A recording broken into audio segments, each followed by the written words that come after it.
Davis. Sure to be cool. Ladies and gentlemen, welcome back to Angst the Podcast. As always, hosted by Donnie Davis, Stephanie Davis, and this week, extra special guest, Dr. Funkenstein, a.k.a. Fidel Cashflow, a.k.a. Notorious J.E.W., a.k.a. Jeremy Funk. Welcome to the show. Jeremy Funk Davis for the purposes of this podcast today. Thank you for coming on, good sir. Thanks for having me. Happy New Year, guys. Happy New Year. Well, and in case anybody's never heard of Jeremy Funk before, friends of the show, listen been under up. a rock. If you've been under a rock, this guy, he owns Funk Futures. If you can see the hat if you're watching. Great branding, by the way. All those hats were amazing. And he also hosts What the Funk. That's the guy. He's the guy. If that's not ringing any bells, I don't know what to tell you. I'm him. And also that's He's the guy. it. And then on a more personal level, somehow, with very limited, in comparison to like the way a normal friendship would grow, became a character in both Stephanie and I's lives that we love very much and are very thankful for. So it's just kind of like, we just kind of immediately all hit it off very well and truly cherish this guy's friendship and any time I get to connect with him. So it took too long to get him on the show, but we're really glad that he is, that this is now happening. I mean, all I can say is thank you. I think it started with social media, like during COVID, basically. Steph was really good at putting together kind of shorts and funny posts and like letting her personality show a little bit. And then I see this guy, Donnie, starting to comment a little bit on everything and starting to do his Whiskey Wednesdays and stuff. I was like, what is it with people with last names Davis? These guys are funny. And then I'm like, wait, are they brother and sister? Yeah. Which is a shame because that's what everyone thinks first. Because you guys sort of act like siblings a little bit too, just like the way that you interact. It's cute. You know, you can tell that you like genuinely love each other and everything, you know, who knows what happens behind the scenes. Maybe you guys fight and you're tearing up your house and throwing your kid back and forth. But your public appearance, your public appearance seems really authentic and from a culture of love, which I really admire. So I'm glad you guys started this podcast. And I love that you guys picked something that's near and dear to my heart and certainly yours as well. For sure. Yeah. I mean, I just feel like we're really good at anxiety. So it's like, pros, why not? Pros. I've been doing this since I was born. Stick with what you know. Yeah. Well, join the club. Sure. Yeah. Man. It seems like it's a pretty big club. So I'm glad to have conversations and some things that we've lined up today. You know, we were texting yesterday. I think a lot of this is going to hit home with a lot of people. So I'm super stoked to get into it. Get into it. Jeremy. Yeah. You've got... What's your middle name? Oh. Wait, we got to know this guy's middle name first. Menachem. No, I'm just kidding. It's really? Michael. No. I was like, how do you spell that? But Jeremy funny story Funk. about that. Not to jump too far ahead, right? But I will. So I went to Brandeis, right? It's a university in Waltham, Massachusetts, about 10 minutes west of Boston. And I would say it's probably about 60 to 65% Jewish. And we'll get into like the lineage of all that and why I went there. So sure enough, my freshman year roommate is a guy from New Jersey named Wally, who's a 6'3" black dude, right? Like just completely random. He was a great athlete and a really good guy. And he's like, man, you know, I really stand out here like a sore thumb. So I need to create like an identity where I'm Jewish. So people would be like, hey, Wally, what's up? He's like, actually, that's just the name that I go by. My real name is Menachem Robinson. And I'm Jewish. Where you got that, Fred. So shout out Menachem Robinson. I love it. Yeah, if you're listening, you're a friend of the show now too. I'll send it to him. All right. Sorry. So obviously, no Yeah, go ahead. So, no, do you have any other? Let's get into who he is as a person. Let's do it. Yeah, I Yeah. just wanted So to know his middle name. that's it. So starting from the beginning, Jeremy Funk, I am a New Hampshire kid. I grew up in a town right next to Plymouth. Plymouth is the metropolis, probably a population of about 4,500. Rumney itself, where I grew up, had maybe 1,500. So I mean, like real small town America, country. Yeah. My wife is like, dude, you're from the sticks. And I loved it. I loved it. So I was actually born in my house. So I can't imagine Wow. the anxiety. Yeah, so it was planned, but they were going to have a Okay. midwife be there, and then doctors were going to kind of come and support. But story of my life, I came too quick. I don't know if we edit That's that out how or it not. I don't all care. started. We don't. Let it Nice. all hang out. Ooh. So I can only imagine the anxiety of my dad as my mom is like, "Oh my God, he's coming right now." My dad delivered me. Right. My dad is Wow. a doctor. He's a professor of psychology. He's by no means a doctor that takes patients or anything like that. Yeah. So I can only imagine the anxiety in my mom and my dad when there was no medical support there and I was born in my parents' bed, right? While the midwife was like hustling to drive up. And they were just sort of like, he's here. So now what are you? Yeah, can we like, have our yeah, money okay. back? Like we did it all. Happened in the middle of the night, December Of 1st, course. 1979. Are you the And firstborn? no, I have an older sister, Rachel. She's about Okay. 2.5 years older. Okay. Okay. Yeah. And a younger sister as well, That's Shoshana. I can't even imagine the scene in that house. Middle of the night. Mom's like, I've been in labor before, okay? It's not cute. It's not fun. I think being at home, going into labor, I'd lose my marbles.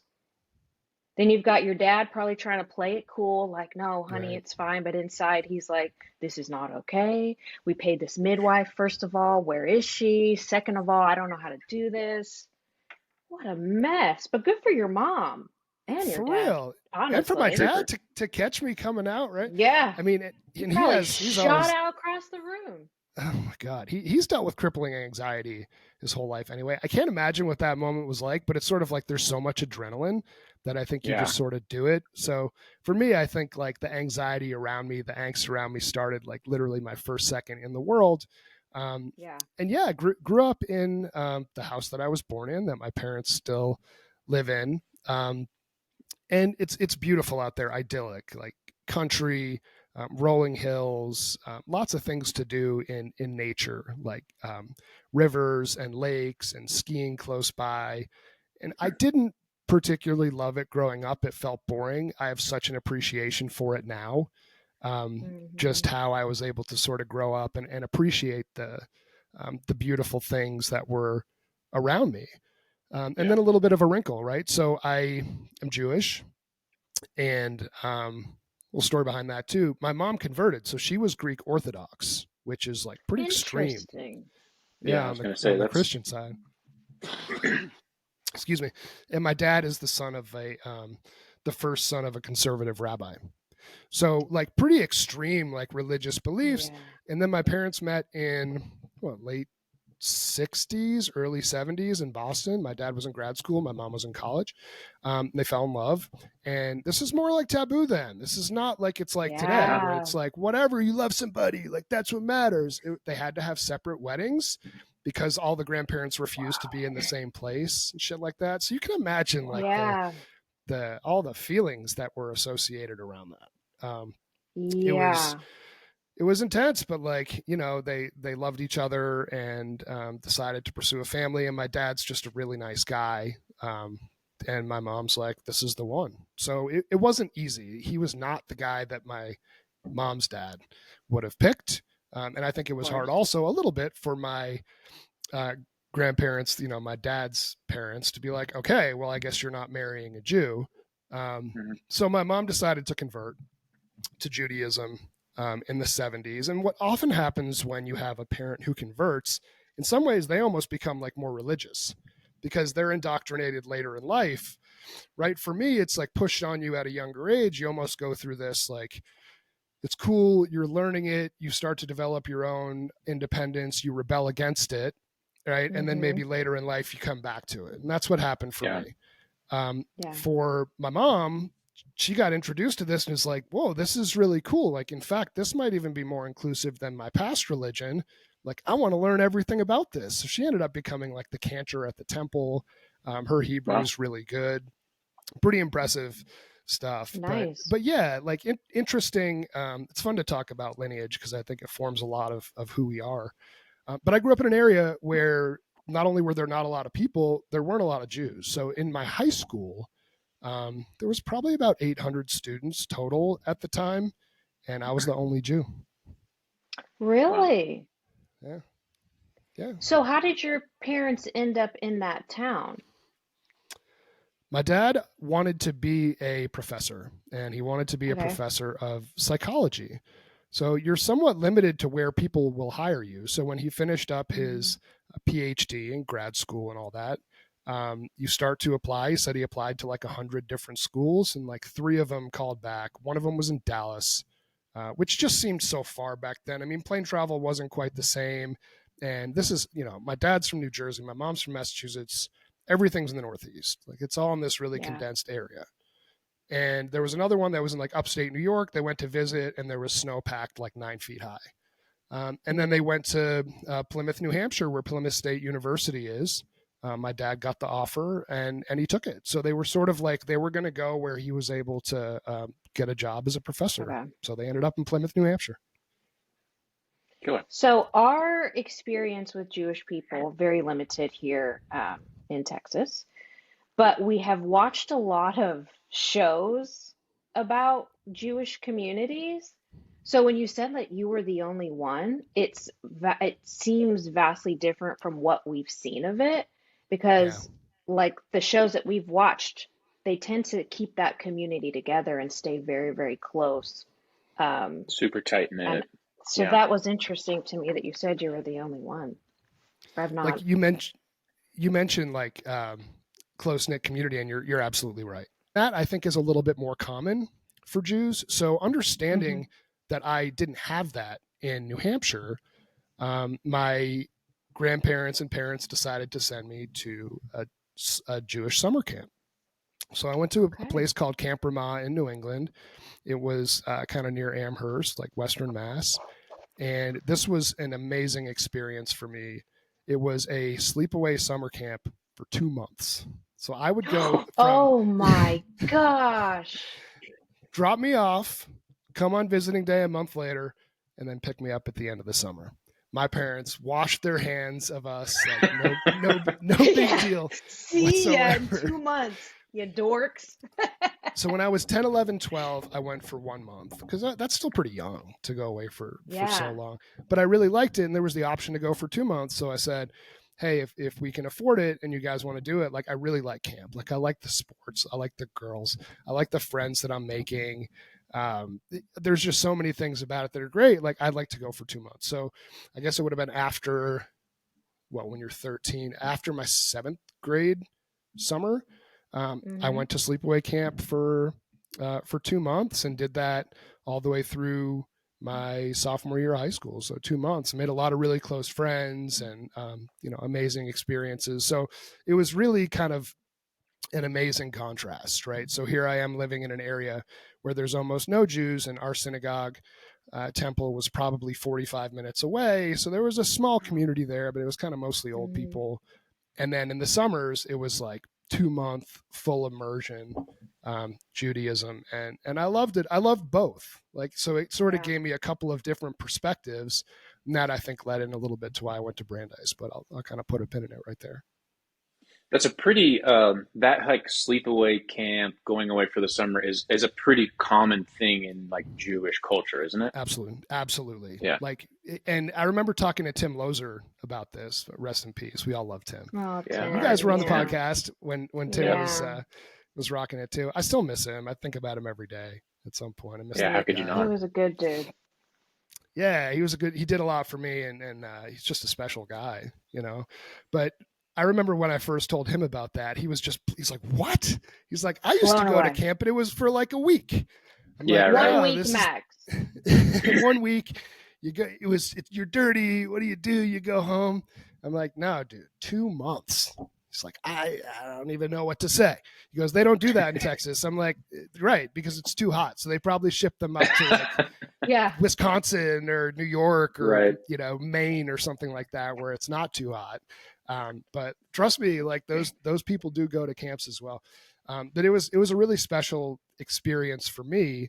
And then, so Camp Ramah, the summer camp that I went to, had maybe 6 or 7 different locations throughout the US. So you go through sort of the whole summer program. And then once you finish your last summer, which is when you're 16 and you become a counselor in training and you kind of take on more responsibility, after your junior year, you're eligible to go on a trip to Israel with all of the camps. Wow. Right. So you've developed all those really strong relationships with your people. Well, now you get kind of indoctrinated into everybody, and you take like a bus summer tour and stay in dorms all over Israel. So when I was 17, I stayed all over Israel for about 6.5 weeks, which was just a really fun experience too. Went to the Wow. wall and everything. Yeah, I went to the wall a few times, saw some of my friends cry that I'd never seen cry before. It's powerful stuff. Kareem Abdul-Jabbar was there actually the same day that we went to the wall. And what was fascinating for me, Kareem. yeah, Sky The Hiker. dream. That's Hakeem Olajuwon, but let's Jesus, Donnie, you and your lack of sports knowledge. It rhymed. Unbelievable. So this is actually a perfect, like, what we're talking about now is actually a perfect segue into one of the things I wanted to touch on, which I'm going to admit is coming from a place of mostly ignorance, but genuine curiosity. So hopefully nothing I say is offensive, but it's always been my understanding that you kind of touched on like the neurotic Jew stereotype thing. Yeah. But it seems like anxiety is almost cooked into the culture of Judaism. And that's probably not right to say, but I just mean when you think about like what is a Jewish stereotype, it is almost always connected to anxiety. And there's obviously some really good reasons for it, but could you kind of just touch on that a little bit? Yeah, I mean, going like, I don't know like the full history, but going like way back in time, like people have always wanted us gone. Like for whatever Yeah. reason, this is the religion and the culture that people want dead. I mean, straight up. And then if you fast forward a little bit to what happened in the 20th century, so with the Holocaust, right? For example, like a significantly large percentage of the Jews that were on Earth were then completely wiped off the globe. Mm-hmm. That wasn't actually that long ago. I mean, we're Right. talking like, I think that World War II ended about 80 years ago. So from a lineage perspective, that's not that long. So think about a little bit like my grandparents on my dad's side. They both grew up in Poland, and they were already being oppressed before anything was happening in terms of the Holocaust. So for them, it was like escape, go to the United States, and then you show up in the United States on a boat when you're a kid with nothing. Okay. Mm-hmm. So you're going to value things in a certain way, and you're always going to sort of have this fear that like people want you gone. And I think that even though we've now become, I'm third generation here in the US, more established and more Americanized, there's still this sort of like deep rooted feeling that like, we don't want you here. You know what I mean? That you're not fully welcomed. And I think you could say the same thing with Black people too, based on sort of the sordid history of how they got over to the US. And you'd think because of that, there'd be like a kinship between Jews and Blacks, but for whatever reason, they hate us. Anyways, that's a completely different story for another time. But there's, you're raised then. My dad was born in 1946. So you're raised like the Holocaust had basically just ended. There's still just a lot of angst and fear and worry about like your place in the world and who really has your back. Are you going to live long? And there's just no way when this is like deeply rooted in you to just strip that away from your kids. So what then do Jews try to do? They try to work really hard and make the most of the time that they're given here. That's led to Jews having a pretty substantial place in the world of finance and entertainment. Well, then people are like, well, whether it's a jealousy or frustration that there's power in having senior roles in those industries, then it sort of conjures up these feelings of dislike as well. So you, as a Jew, you're sort of always feeling like people don't like you. And fortunately for me, I haven't experienced a ton of anti-Semitism personally. It's one of the things I love about New Hampshire. New Hampshire is very much like the South of the North. So if you look like throughout New England and even look at like the voting trends, it's like very, very blue. Like it's a very liberal area, but New Hampshire's like super libertarian, and it's always sort of a question as to who the presidential candidate's going to be. So it's almost like the state motto is live free or die, which is the best, right? Yeah, there's no taxes hardcore. on anything. There's no state income tax. There's no state income tax. There's no sales tax. What are we doing here, I didn't know that. New Hampshire is just it's a gem. It's an amazing place. So for me, like, people knew that I was Jewish, and it's just sort of like, well, like, he's a good guy. Like, if you don't mess with me, I'm not going to mess with you. So I didn't experience any anti-Semitism at all in high school or growing up, which I just thought was like really amazing, and interestingly, like, not a reflection of the real world. It wasn't until I got into the professional world, interesting, that I started to experience more of this, where people will say and says, they're going to Jew you down, or those guys can be kind of Jewish. And I've heard that a lot. And then initially I would get angry. And then it's sort of like, well, okay, so you crossed the line, but now it's on me to actually behave, right? Mm-hmm. It's like, I don't want to jeopardize this business deal or this relationship or look like a loose cannon. But there were some like really hurtful business meetings and things that have been said, even from some of my friends who have said like, yeah, you know, from a commission, they're kind of being Jewy from a commission plan standpoint. And I'll just have to say like, hey man, like, I'm Jewish. Okay. And like, I'm just going to be honest, like, I'm a lot more generous than you are, just saying. And I don't appreciate that. I'm going to give you this one time. Okay. Like, you do that again, we're done. Yeah. And that's sort of where my tolerance is. I'll allow ignorance to a point. But then eventually it just becomes incredibly offensive. So I didn't think that I would see that in the business world, because you expect people to be professional, but still have experienced that. Not a ton in oil and gas, particularly amongst operators. I think that Texas has a little bit of that libertarian mindset too, where it's just sort of like, hey, if you're a good guy, like, and you want to do business, great. You know, the oil field is pretty accepting of all things. And I think in some ways, like, that's why I've loved it and found a home, is that it kind of brings me back to what it was like growing up, where people are just like, you know what, you work hard and you're a nice guy. Like, that's it. We leave it there. And it's been a fun one. We like you for you. Yeah. She likes me for me. My first exposure to a Jewish kid here in Texas, it was in, I want to say I was my freshman year. And I only knew the guy was Jewish because he basically just talked about being Jewish all the time. But he's like a super nice guy. But he was probably one of the only ones in our neighborhood as well. And I remember asking him, like, what does that even, like, what does it mean? What do you mean that you're Jewish? And he goes, it means I'm rich and I'm smarter than most of the people in this school. And I was like, and I became instantly friends with this kid. And we were friends for like 2 or 3 years until I moved away. So yeah, good dude. But yeah, that's super interesting, man. There's so much nuance to that conversation that I think lends to so much different kinds of anxiety and rooted in so many different things. That's really interesting. Yeah. So I to go on to like the anxiety topic, right? Like and we talked about this even before we started recording. When I was growing up, I would just sort of like complete tasks that had given me anxiety, and then like couldn't even take time to really enjoy the completion. I just move on to worrying about what's next. I shift my anxiety, my angst and concern into something else, because there has to be something wrong. And it wasn't until I was about 20 years old that I was a sophomore in college, and I really liked this girl, and I was dating her, and like this guy kind of stole her from me. You know what I mean? And it was just like embarrassing. Mr. Steal Your Girl? Yeah, he bird dogged me, dude. Fucking Dave Center. Fucking man.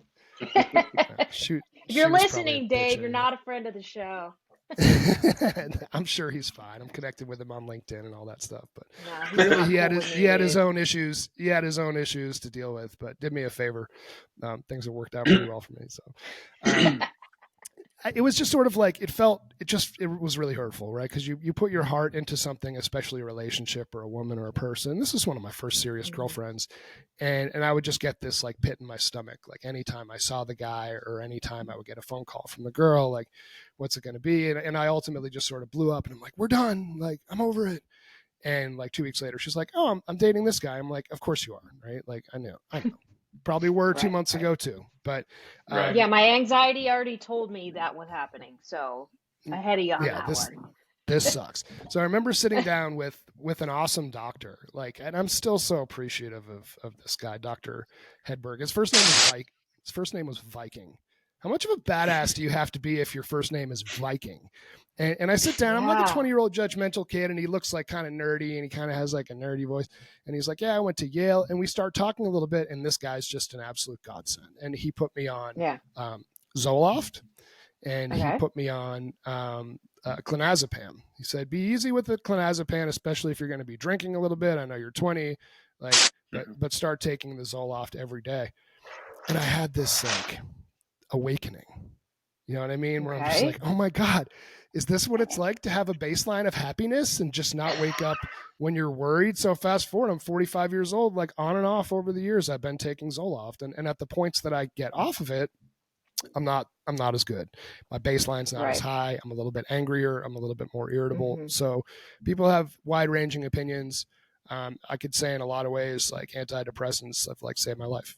So you're a big proponent of medication. You've helped a lot of people out go down that path. It's interesting you share that because it's mixed reactions from people. Some people have had excellent experiences being medicated. I, on the other hand, it was awful. I think maybe wasn't at the right doctor. It just was not a good experience. So I want to ask you this. When did you start noticing, I am one anxious fellow here? Your dad's a psychologist. Like 6th or 7th grade, I think. Probably like around the time that puberty started, right? And then like the world starts to feel a little bit different for you.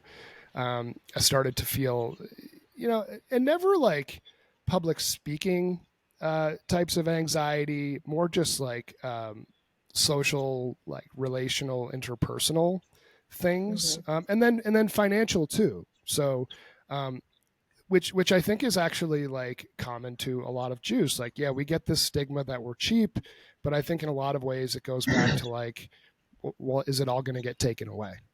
Right? Yeah, it was all taken away. It could all be taken away at any time, and that's scary. Sarush, Steph at Quorum, he's a good friend of mine. His family came over from Iran. They were like a wealthy family in the 70s, and everything went sideways there. They showed up in the U.S. with nothing. You know what I mean? So like Sarush has even more firsthand kind of experience and knowledge with this, but I think it's something that he and I have bonded over and developed like a tight relationship on, is like, good luck getting rid of that anxiety. You know what I mean? Like that's going to be rooted in you. So like my dad, like my parents, my family was extremely frugal. I didn't need anything else growing up, but there were things that I wanted.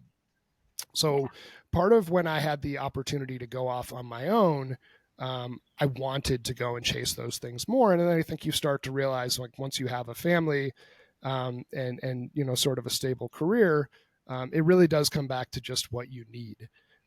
But I do think some of his like anxiety around money, like really sort of then trickled into me, and whether it's rational or not, my wife would argue it's not, probably 97% of the time, but it's almost like, I'm like, what is this expense? What is that? She's like, that's food for the kids so they can eat this week. Right. It's their lunch money, Jeremy. You cool it. I'm like, oh, right. I guess they need to eat too. That was a few years ago. Why do they have to eat organic food? Because the other stuff is shit. All right. Maybe I should just know my role in this whole situation, but I still have a blow up like every couple months. Like, why are we spending so much money? And things have gotten really expensive too, as you guys have noticed. I mean, going out to dinner, buying food, any service that you need to get, painting the house, like the prices have just gone higher and higher. And it's not like I'm raising my prices. So, yeah. So Jeremy talking about always having anxiety over finances growing up, and it's kind of where you're at right now. Donnie, I don't want to blow up your spot, but he's been doing a lot of like shadow work lately. And what came up for you was kind of the opposite-ish. If you want to share that, there's just two extremes here. Yeah, I don't even know if it's affecting your life in a different way. Yeah, so for me, I realized a twofold thing was that so I'm raised by a single mom who got into trouble with the IRS super early on. She was hairdresser and got into big trouble with the IRS, like I think multiple years of not paying the IRS kind of trouble. So always a lot of anxiety around money with her, kind of like definitely not similar to it might all go away the way that you were raised with, but very similar to where like somebody could come and take this paycheck from me at any given time because they've already done it once before. Scary. So then you mix that with around 6th or 7th grade, we moved to an area that was basically adjacent to the rich side of town. Okay. And I ended up going to church and befriending all of those kids. And I didn't even realize it, or I didn't have it at the forefront of my mind, but through this shadow work, I realized how often I felt embarrassed of what my family had in comparison to those families. Mm-hmm. So it just kind of like a deeply foundational, weird relationship with money. That'll put a chip on your shoulder. That'll put a chip on your shoulder too. And I experienced that a lot with summer camp, right? So, my family was the one that showed up in like the Oldsmobile hatchback, and other families were showing up, with New York and Connecticut plates on them, with Mercedes and Beamers and things like that, right? And even just the way that they dressed or presented themselves was different. And in some ways it was like a little embarrassing, right? Because the playing field at camp is level, and I was a good athlete, right? And the girls liked me, and I was popular. Okay, right? Easy, guy, easy. Just trying to be honest. or what my mind told me. So like, I went to summer camp with like, just throw a couple names at you, like Scooter Braun. We called him Scott back then. Justin Bieber's buddy. Yeah. He's done pretty well for himself, I would say. Scooter. But yeah, Scott was like a buddy of mine and a year younger. And he was, from Greenwich, Connecticut's like extreme wealth, and for all I know, maybe he didn't feel like he was extremely wealthy for Greenwich. But for me, somebody like that seemed like he was. Speaking, yeah. BJ Novak from The Office. We love that show. Friend of the show. Yeah. Ryan Howard on there, right? Yes. So like it was like a pretty high level of like success for the most part that people went to, and for us it was like my parents were taking out like home loans to send me to camp. So Donnie, I can truly relate to that, and it did put a chip on my shoulder of like, well, like these kids are no better than me, you know what I mean? Like I can do that. Right. So the amount of therapy and money I've spent to sort of move past the chip on your shoulder to like turning that into like channeling it into positivity and creating success, and ultimately like not comparing yourself to others. I think that has been really hard for me.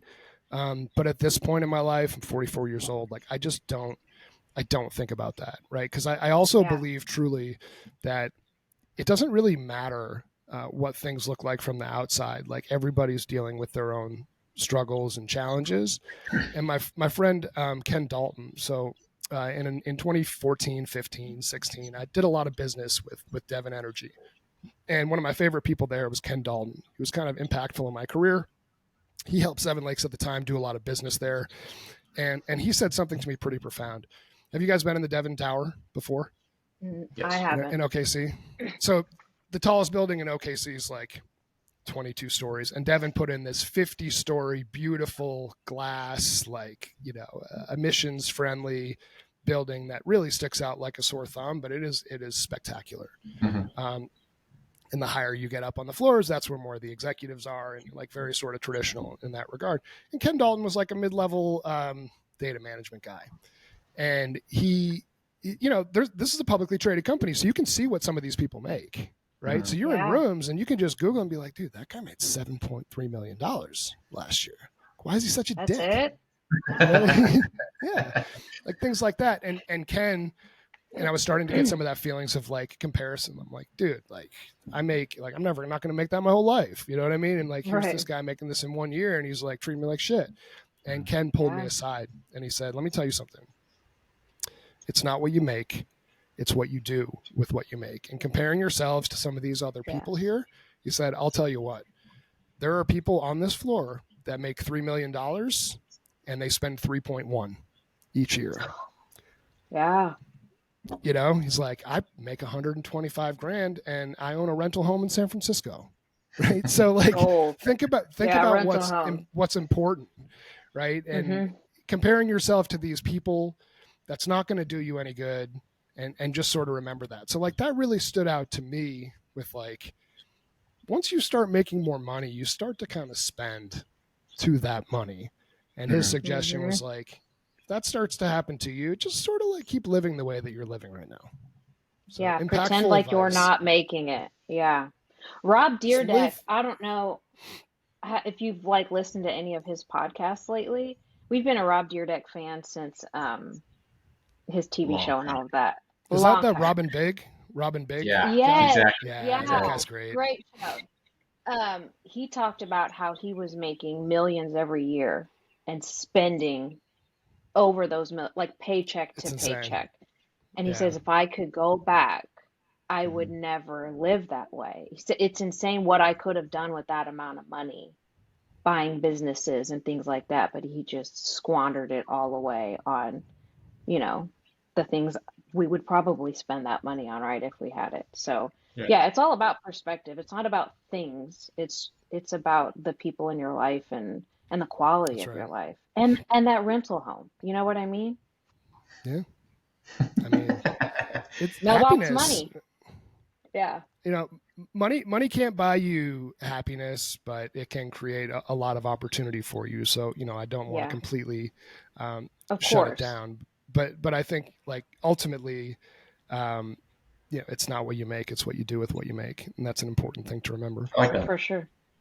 100%. I like that. I think us being born again into Christian households, we kind of got hammered into like the money's the like devil. The money is evil kind of thing. But I had somebody clarify to me in my teenage years was that it's not that money. People think it's money is the root of all evil, but it's actually the love of money that is the root of all evil. Yeah, agreed. Right. Yeah. But I don't know if you were about to bounce into another topic, Jeremy, but I feel like the groundwork is set, and you talked about a little bit of career type stuff, and I feel like there's got to be a window in there where your addiction started to form. Do you want to get into that a little bit? I'd love to get into that. So, you know, I think one of the things that I saw with my parents was my mom had a bit of a temper. Not like she would beat the shit out of her kids or anything like that, but her voice would get loud, right? She would get a little bit angrier. She was probably mismedicated or not medicated at all at the time. And she had her own like trash, you know, head trash from growing up in the situation she grew up in. So to me, it was like she was like super locked in and intense. And when she would get like that, my dad would like check out. He'd like go for a walk or read a book. And then I started to realize like in my life that I sort of had like two me's. It would be like super locked in, intense, like focused, like high achiever. And then I would like escape everything, you know? And especially with weed, like I didn't really party in high school. I was like a pretty high achiever in high school. I was a good athlete. I was class president. I like had goals. And then I got to college and started to get exposed to smoking some weed and drinking beer and started to feel like, hey, this is fun. Like I can live in this escape mode a lot, like create this whole alternate reality. Like this is sort of cool. And so I'd say like I've always had an addictive personality for sure. But then the substance addiction really started to happen in my early 20s. I kind of said to myself, like when I graduated college, like, all right, this is it. Like now I'm going to stop partying. And then I woke up the next day and like took a bong hit first thing in the morning. Right. All right. Maybe I can wait another day and look for a job tomorrow. So had struggled, I think, with addiction throughout my adult life, and talked to, took some breaks here and there. I took a year off of all substances at one point in my early 30s when I had kids and the anxiety was becoming really difficult. Talked to my therapist a lot about it. And then made a conscious decision shortly after Tim passed, actually. So, for someone like me who's like an emotional person and feels a lot, and had a really good relationship with my podcast co-host, and he died kind of abruptly of cancer.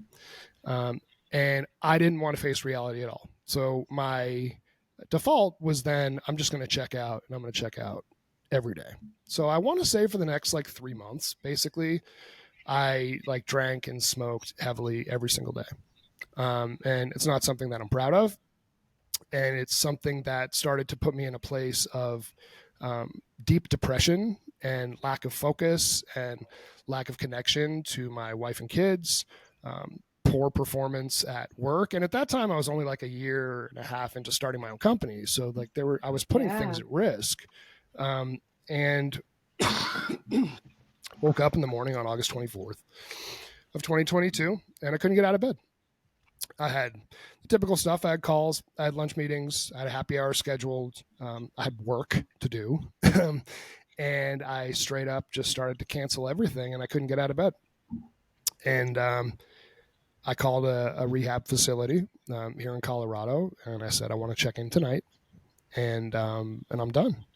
And my wife came home a little bit later that day and I told her, it's not just that last night wasn't good. It's just that I'm not in a good place and something has to change.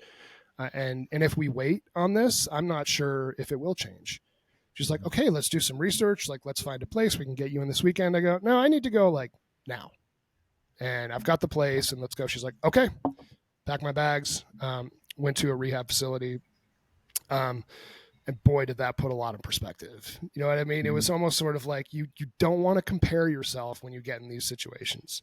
But it was like pretty obvious to me that a lot of people had a lot worse things going on in their lives. You know what I mean? Whether it be needles or whether it be forced to go, I went by choice. A lot of people don't have a choice, whether it's court ordered or family member or, health related, like, you do this again, you're going to die type of thing. And put a lot in perspective for me. So I actually did I stayed inpatient for about 8 days and decided to come home and then took the entire month of September of 2022 to go to outpatient at this great facility here in Broomfield, Colorado. Incredibly grateful for the support that I was given there. Lots of therapy, even did some EMDR work that I highly recommend. What's that? They give you like these paddles, basically these vibration paddles, and it starts to you like recall like painful memories and it helps you like deal with them. It's really, really cool stuff and intense. Like I do an EMDR session and then go home for the day. So what does it buzz when you walk me through that? I don't how get it vibrates. Yeah. So you're, is it you're like in just room, in your hand like this? Yeah, you're holding these paddles and you're in a room with a therapist, right? Okay. And he's asking you to describe a situation like in detail that like scarred you when you were younger.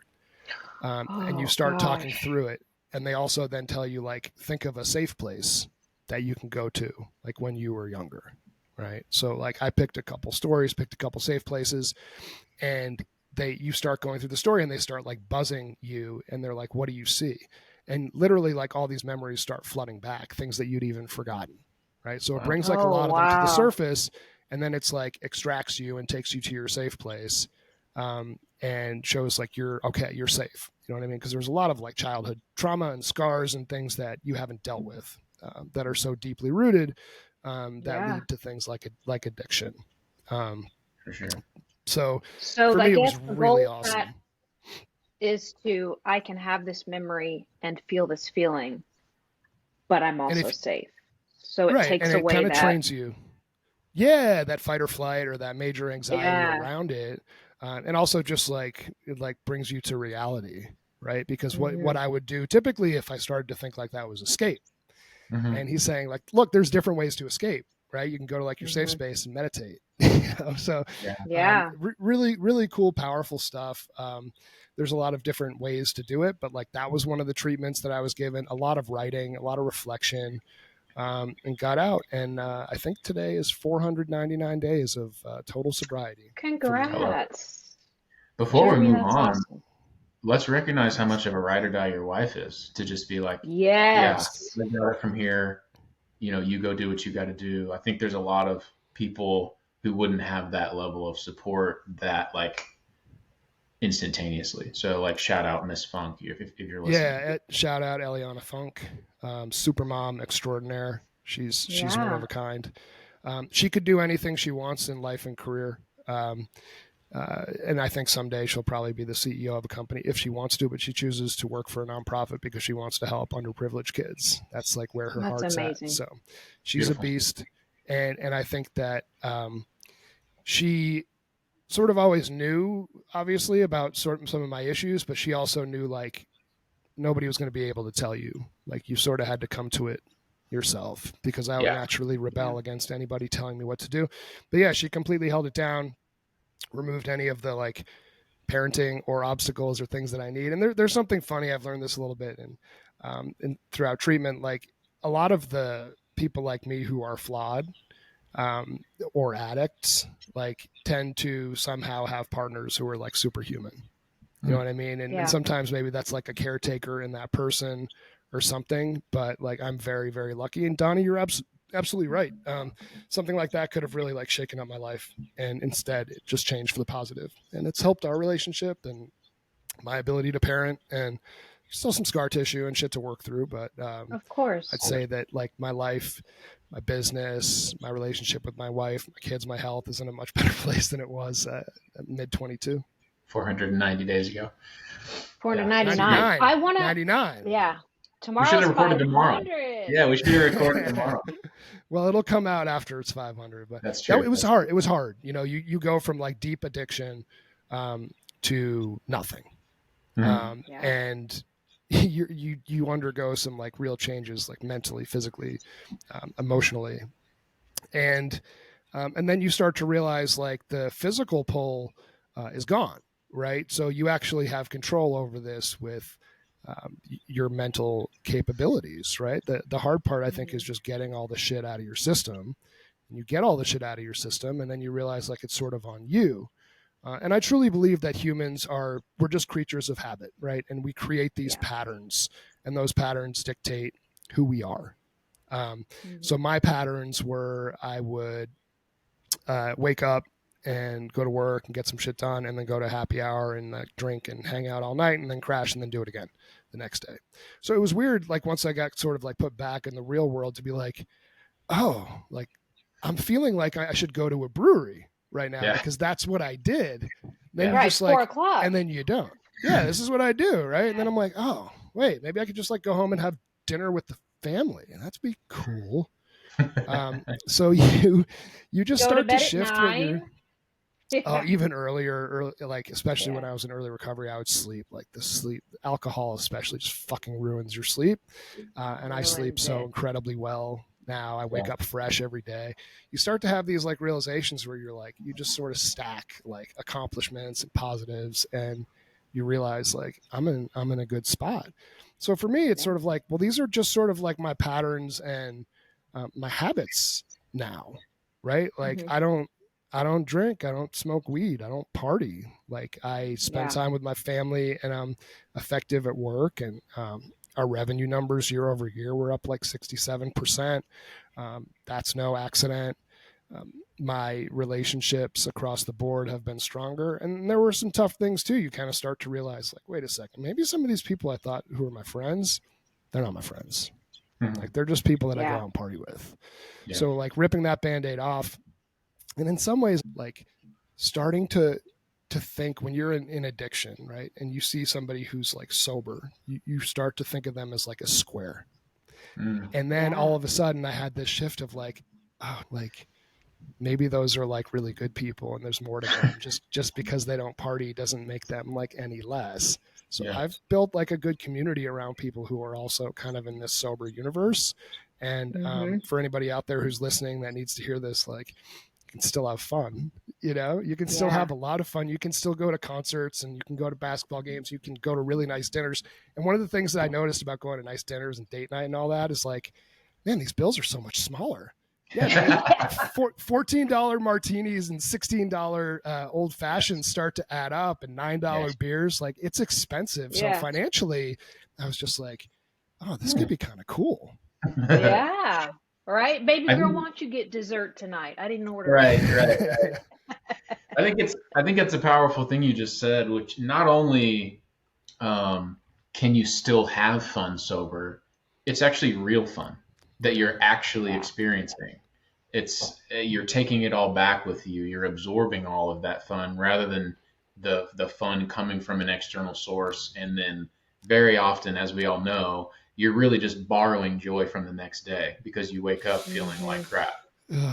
So it's a much more authentic version of fun. And as soon as you realize, like, especially if you're stuck in like party mode, as soon as you break free from that pattern, I think it's really freeing. I don't think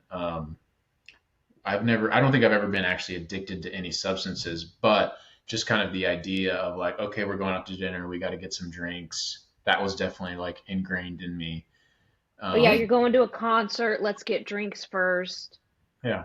Yeah. All that. But once you break out of that, it's you feel so free when you break out of that. It's like, oh no, actually, like, myself and the people I'm going there with are so much fun that I no longer need this external $15. Yeah. Minimum. And I would even see like, so my friend Stephen Hatcher, Minerals guy. Have you seen any of Minerals guys? Yes, posts I love that there? dude. Yeah, we helped build his brand, get it off the ground. I think I helped build some of his confidence, but he, early on, he's like, hey, I think you can help me. Like, I want to build this brand. This is my idea. And I'm like, right on. Like, here's like a series of questions that if you answer these, like, we can help. And I've sent this to 10 other people. Nobody answers the questions. They just come to the meeting and answer them in the meeting. Mm-hmm. And Stephen answered all the questions and came to the meeting and had like a very detailed like list and like plan mapped out. And I was like, dude, how did you do that? You know what I mean? He's like, well, like, sobriety is a cheat code, man. You know what I mean? Like, I've been sober for 15 years. I've been sober for 15 years. And like, these are like well thought out ideas. And this is what I want to execute on. I'm like, oh my God, this guy's going to crush it. Like, he doesn't have these major blockers in the way, and he is crushing it. Shout out Steven. Huge fan of his. I love his content. I love it. He's awesome. He was awesome. Yeah. I find it strange when people are almost offended when you go have dinner with them or something, and you're like, oh, can I order, what would you like to drink? It's like, I'll just have water. It's like, oh, you're not drinking? I guess I won't. And I'm like, do whatever you want. I don't care what you do, right? I don't have to do this for you. Why do we have to do this together? If I want a soda, I'm not going to wait for you to order a soda or a coffee or something like that. Mm-hmm. And people almost get offended that you don't drink. And it's like, not to play doctor here, but you kind of need to think about why this is offending you or making you uncomfortable that I don't want to drink. Yeah. I hate to say it, but it might be a cry for help. Yeah. You know what I mean? Like, why would you care? It's because you wish that you were not drinking. Mm-hmm. I mean, 80% of the time, but plenty of people are normal too and can control it. I don't think anybody judges. I don't particularly care if they do or if they want to, and I'm very open and happy to share my sobriety story. So if I could be any sort of motivation for anybody else, and of course it's day to day. Like Steph, when we started this, you're like, yeah, I'm gonna do like not dry January, dry 2024. And I was like, whoa. Yeah. Donnie's like, whoa, the sober guy is saying this is hard. It's because like I started a day at a time and I still go a day at a time. And if a day at a time feels difficult, then you shorten it to an hour at a time or a minute at a time or a second at a time. Because I know I can go a day. Mm-hmm. I don't know if I can go the rest of my life. People would ask me that too. They're like, so is this like a forever thing? I'm like, it's like a today thing. Mm-hmm. Yeah. you know, and then Yeah. you start stacking Yeah. up day after day. And then before you know it, you're at a year and a half, right? Yeah. Is there kind of like well, I wonder if it will get to a point because I am competitive. So when I see a number, I want it to keep getting higher. Yeah. So I wonder if it's like that for you. If you're like, well, I'm at 499. I really don't, once Yeah. I hit 500, like I don't want to start that ticker over again at one. Like I want it to be 1,000. Yeah. Yeah, that's Yeah. such a good point. I mean, early on, it was like, I'm 36. I want to see this turn to 37. You can start Yeah. thinking a little bit differently when you're at Yeah. 322, saying, 365 is a year. And then from Right. 365, 400 sounds kind of cool. And now 500 Yeah. sounds kind of cool. Right. And then I guess the next one after that will be a year and a half. And it just starts to stack up and add up as long as you're seeing the positives to it. But, I think it was also sort of weird for me to like, I didn't have any hobbies. So having to replace like partying with real hobbies is still something like I'm struggling with a little bit because you have so many years of history of like, this is your hobby, which sadly is like a lot of people. So, do I play more golf? No, not really. I got really into smoking meats. I really like using the smoker and like making briskets and ribs. I don't like watch a lot of TV. I haven't been a huge reader. So I'm like cautious of like, well, have the hobbies now just been replaced with working more? And I think that was part of what I struggled with. And Donnie, we talked about this in 2023 was, okay, I finished out 2022. I came into last year, my first year ever, like really going sober. And then started to get into the year and I just worked. And it started to feel a little bit empty because it became too much. I started taking on too much, running too many businesses, taking on too many clients. Dealing with personalities. It's hard to manage people. It's hard to manage clients and emotions and personalities. It's hard to manage finances. There's a lot in running your own business that's already challenging enough. And when it starts to be over consuming and overwhelming in everything for you, that's when problems start. So I think that this year for me is like start to figure out some other hobbies because I don't want to have this be another year like last year. I think working less, sometimes you can even be more effective than working all the time at 60%. Yeah, agree. Not to mention, to give yourself a little bit more credit for last year, you were figuring out how to actually manage yourself for the first time 100%. as well. So how do you your first time doing anything, right? Oh, my first NAPE being sober. This is going to be weird, right? And now I'm going in February. I'm just like, whatever. My first birthday, the first all-inclusive trip to a resort in Mexico. You start to notice all the booze that's around you and people literally walking up and pull, here's a shot. I'm good. Right. Yeah. So things shifting. That first time, it's almost like you're 1 year old, right? And you're just like trying to figure out everything for the first time. So you're right, Donnie. So maybe I won't feel the need to just like dive so hard into the work this year, but I also enjoy it. Like I can't ever not be an addict. It's like part of my personality. So something's going to take hold. Let's just hope that whatever that grip is a positive thing. Gonna start what I feel like on a YouTube channel or something. Go ahead, Steph. Yeah. No, I feel like a good hobby for you, Jeremy, and I can see this and I'm visualizing this. Bowling. No, you know what? Like that's actually. I'm serious. The bag, the shoes, spinning that ball, dog. You could do it. The shirt thing. I mean, I did. I started playing softball last year. I was on a slow pitch softball team, like a beer drinking slow pitch softball team from like age 20, since I moved to Boulder, age 24 to age like 37. The same team. We had a really good team. We had really good guys. And basically the team just sort of ended because people got old and it was time. We won the championship in our last game ever too, which was awesome. Nice. And then the team sort of just like disappeared. So I lost that. That was like my every Wednesday like vacation. We played doubleheaders every Wednesday for 15 years. And then I sort of lost that. I didn't really have that. And it was a good chance to hang out with the guys. And obviously, you build a real camaraderie with these dudes, my financial advisors, one of the guys on the team, like business partners. I mean, like good people, like brothers. So then last year, a buddy of mine was like, hey man, like we could use another for my team. And I joined, I decided to play again. And he was the only one I knew on the team. And it just wasn't the same. You know what I mean? It didn't. So I'm like, this isn't it. It needs to be something else.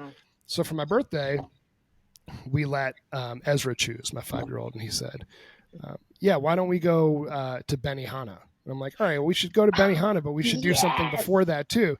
So we said it's the big boy birthday Benihana bash, bowling Benihana bash. So we went bowling first, and I was on fire. Like I was Dude, strikes and spares. I kind of slowed down at the end. When kids are like running up on you when the ball comes back, it can be more difficult. But I think I bowled like a 140, which for me was like pretty good.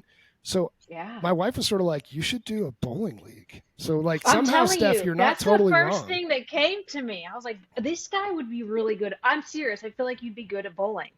I hate bowling. I'm not good at it, but I feel like you'd be good at it. You could really dive into it.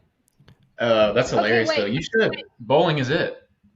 My dad has bowled like 10 perfect games. Sorry, go ahead. Holy shit. Wait, your dad's bowled 10 perfect games? How do you know this? He had the plaques. Yeah. They give you a plaque. Proof was in the pudding. Yeah. Fun. No farther to introduce you. What?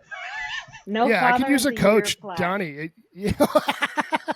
Donnie, if you want to connect us up, I could use a coach. At the local one here, they put up like a banner, Oh, yeah. Dude, well, if I hear from him, I'll pass it on. Jeremy, if you get into bowling and do like a tournament, I'm promising you right now, the Davis family will fly to Denver and we will attend this. I'm not even kidding you. I'm in support of this.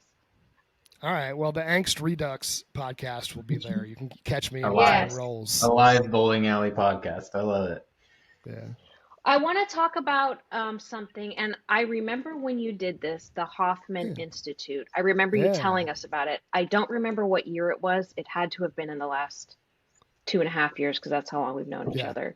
When did you go to this, and what spurred that on? I don't remember. Oh man, Hoffman. So I was actually going to go to Hoffman in COVID.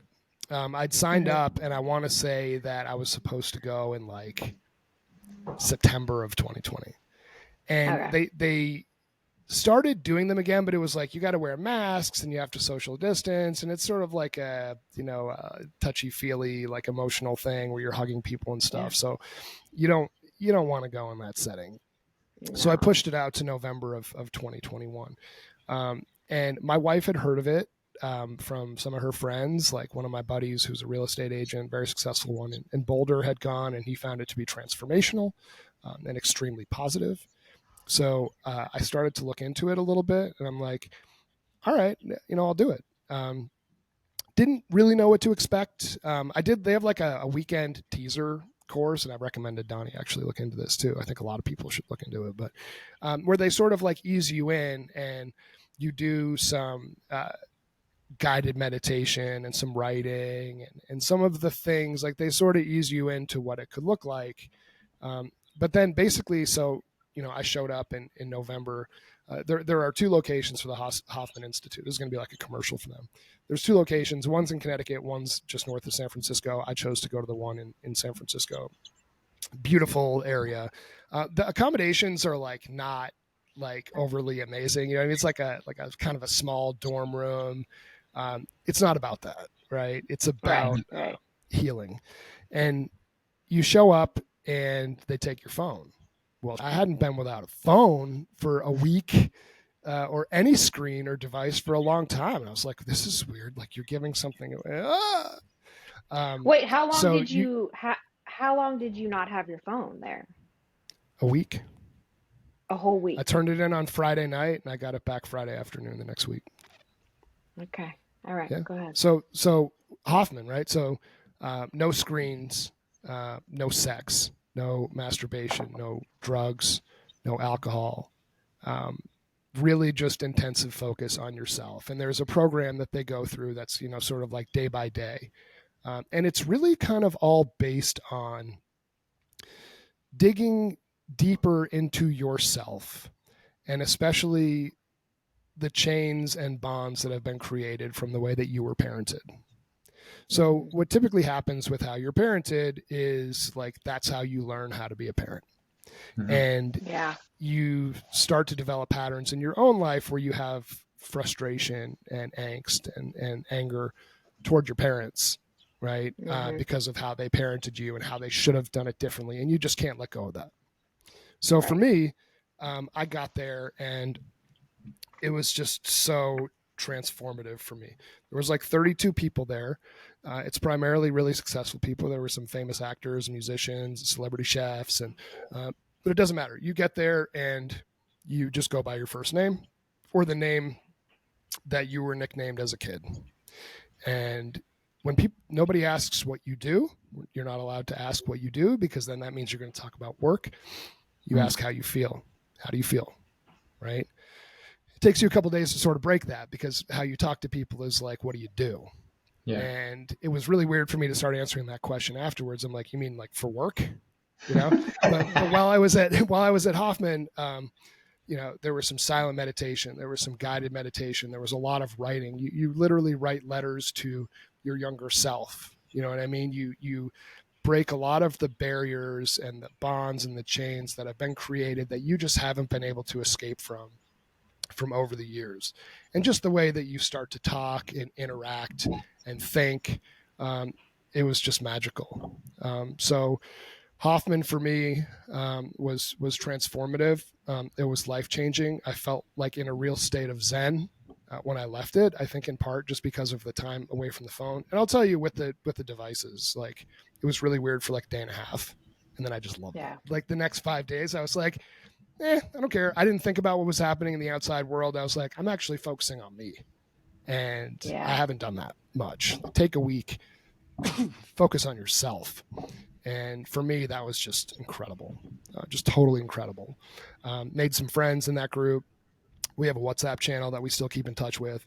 So like on the last night, you get to say like, you know, your name, your full name, and then one line about what, you know, what you do in the working world. Right. So it starts to shift you away from just like, my whole place in this universe is to work, and starts to like, what did I get out of it? Like I started to be like, man, I want to be a better dad. Like, I want to be a better husband. I want to catch myself when I'm in these moments of anxiety. It's taught me to be more mindful. It's taught me to meditate. It's taught me in some ways to journal a little bit more, like write down how I'm actually feeling. And what was crazy for me was then, so you get back on a Saturday and they tell you like, I can't afford to do this, but they tell you like, take another week off. You know what I mean? Like really let all the learning sink in. Well, I couldn't do that. I run my own business. I showed up on Monday and I was still in this like amazingly like floating Zen mindset. And just to feel the angst and the stress that other people had, I was sort of just like, oh man, like you need to go do this, you know? Yeah. So when I catch myself in those moments, I'm almost like, I wouldn't mind finding maybe like a weekend long silent retreat and trying to sort of figure out, you know, what might be helpful for me to get that feeling back. But I've highly recommended it to a number of people that I think could use a little bit of that reset in a number of different ways. And I have nothing but, you know, positivity and love for what I did during Hoffman and some of the people that I became friends with there as well. I think Jimmy. Go ahead. I was going to say, I recently found out about these Vipassana retreats that are like 10-day long silence retreats. Nice. And then I think because I was looking into those, now I'm seeing on Instagram these things where like you literally have, it's like a darkness retreat. Yeah. So it's like no sensory input whatsoever for like 3 or 4 days. And then all the videos I've seen are people like taking them off for the first time and they all immediately just start to cry. Because of like, you're seeing things for the first, you know, it's only been 3 days, but like you're seeing things freshly for the first time in a long time. And it looks really powerful and interesting too. I mean, there's a lot of different ways to do it. You have to answer. That's why you're crying. I've heard of these. Like, there's a number of different types of them. You know, I'm obviously biased toward Hoffman. I think that I'd recommend it to everyone. Anybody who feels like they need that escape and to focus on themselves for a week. But also it was cool. Like it's beautiful. It's in nature. You know, Northern California is awesome. It's like near wine country and stuff. But, walking through the kind of majestic fog.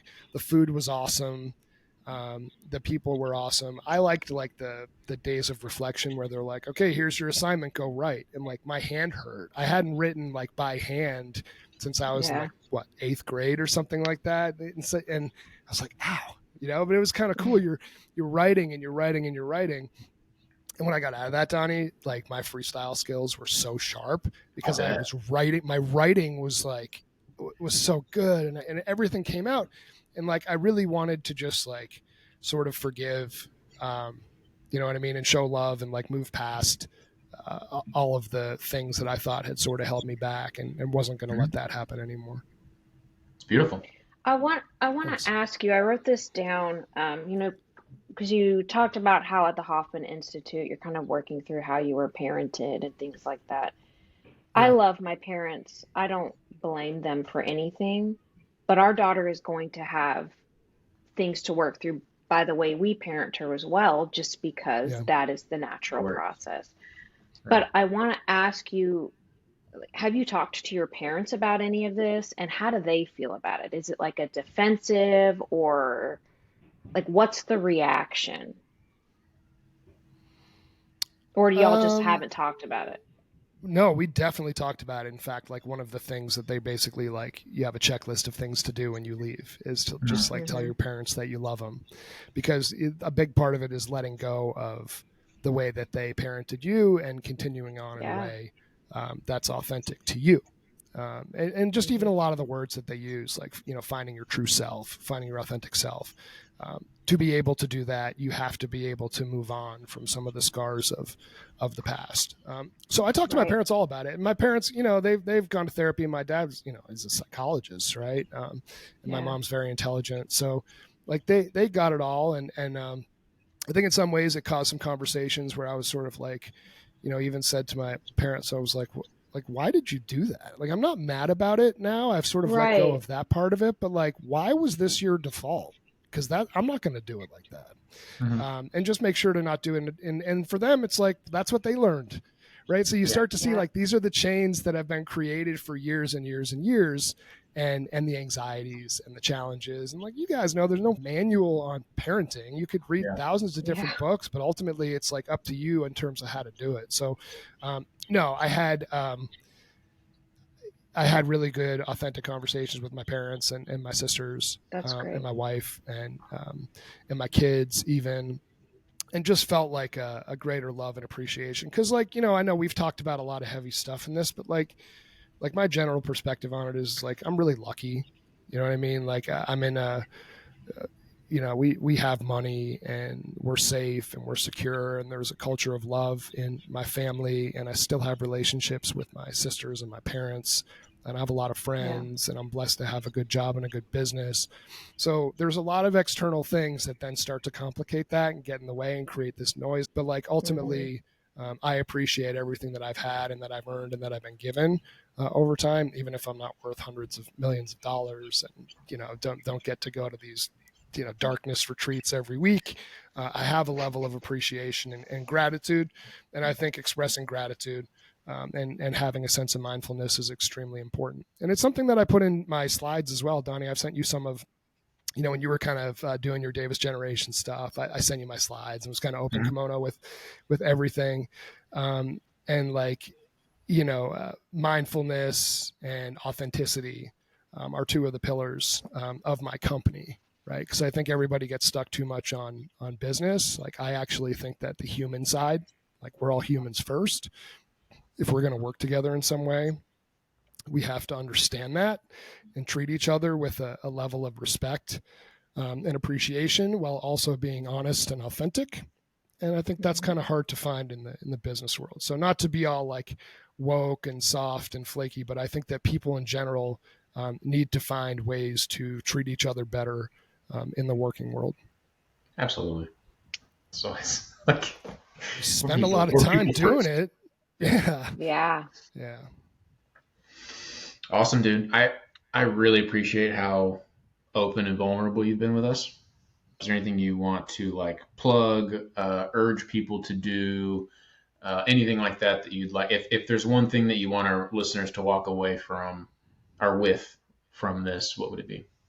Yeah, I'd say from like a genuine, like personal perspective, it's find some things that create happiness for you organically, right? Not with chemicals, and not with things that could interfere with your productivity. 15 minutes of meditation a day has really changed my life. Just simply saying like thank you or some level of gratitude or appreciation authentically then starts to become a pattern. So just like, ensuring that you do thank and appreciate those people that are around you. And I think that'll come back in spades. That's a big thing for me with my resources, my consultants and my employees is to authentically show appreciation for them without asking for anything in return. I think that's really important if it's like truly from the heart, and you'll be amazed at some of the responses you get back. From the business side of things, I do head up a few different companies. The one that I want to plug, which is sort of my main source of income and most of the time that I spend, is Funk Futures, www.funkfutures.com, funkfutures.com. We do sales, recruiting, and a little bit of digital and content marketing, I'd say. That's sort of the third piece, but a lot of contract sales for early stage energy technology companies. I pride myself on creating true, authentic business connections with people. It doesn't really matter what role in organizations they are, but like I said, I'm mid-40s now, so a lot of my friends have now worked their way up the ranks and do have decision-making authority. So you look at an early stage tech company, and they want to go out and hire a CRO and a VP of sales and a salespeople and lead generation folks. And really just what they need is like access to potential buyers and decision makers. We get you those meetings. Yeah. And it's proved out to be a good model. And then on the recruiting side, I've always wanted to get into recruiting. We've had a successful run over the past really 2 years on the recruiting side where we understand what businesses like and need for their resources. We try to really understand culture.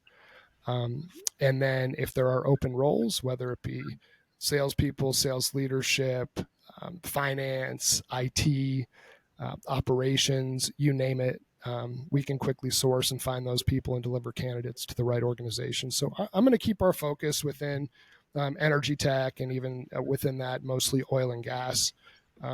But it's been awesome. Check out funkfutures.com. I'm proud of what we've built. I think when you start a company, like you don't really know what it's going to be. I really just started this company because I wanted to not have a full-time job. I wanted to be a consultant and get away from the W-2 like working world. And before I knew it, it became like a real business. Mm-hmm. And now I'm in year 3 and it is a real business. You know what I mean? Like it's a true offering. We're going to start putting Google AdWords out there and looking to expand and possibly raise money. So it's cool. Like if you're looking to go in the entrepreneurial route, I'm happy to talk to anybody about that. Keep your eyes wide open, right? Stay true and authentic to what you want to do and what your ideals are, and go have fun with it. So thank you guys so much. What you're doing on this podcast is awesome. It's really nice not to talk about fracking and data integration, and emissions methane reduction for once, but I do have to go and start doing that the rest of my day. Right. We Steph, appreciate you. Did you have anything else you wanted to talk about? Yeah, if you would let me talk, I'd say it.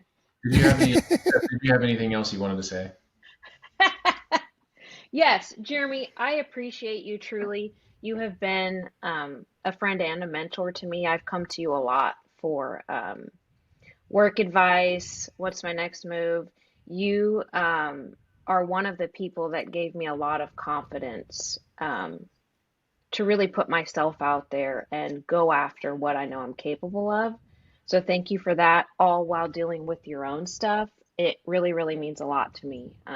And thank you for your time today and for sharing everything that you did. That was some pretty heavy stuff we went through. So thank you for that. Yeah, I need to go take a nap or something. Jeez. Yeah. This angst shit is intense. But no, Steph, and on that, and Donnie's actually done a lot of that for me too. I think that's sort of like the door swings both ways on that, but I've been like pretty clear with Donnie, like I'm struggling right now. This is what's going on. And he's just a good ear. Steph, for you, You're so talented and you're multifaceted in terms of what you have to offer. I do think your confidence was a little bit lower than I would have hoped for it to be a few years ago, but now seeing you go in the direction that you're going and find your true self and your freedom in a career path that you care about, it's just awesome. So I'm excited to see what's next for you. And Donnie, also, finding the right opportunity for you to tap into your incredible depth of creativity is just badass. So I'll be keeping an eye on you guys. Hope this one gets a few downloads. For sure. Thank you. It'll get at least 10. I mean, oh yeah, we're good. I'll send it to some people. I bet my parents will listen to this one. Honestly, this is. Oh, that would be. I send them. Great. I send them old tripping over the barrel episodes. They're like, I don't have any idea what you're talking about. We turn that off in 2 minutes. We don't understand oil and gas. I'm like, well, here's one that you can listen to. So. Right. Yeah, I hope they do. Let us know what they say. Will do. Thank you so much, guys. Thank you, Jeremy. All right.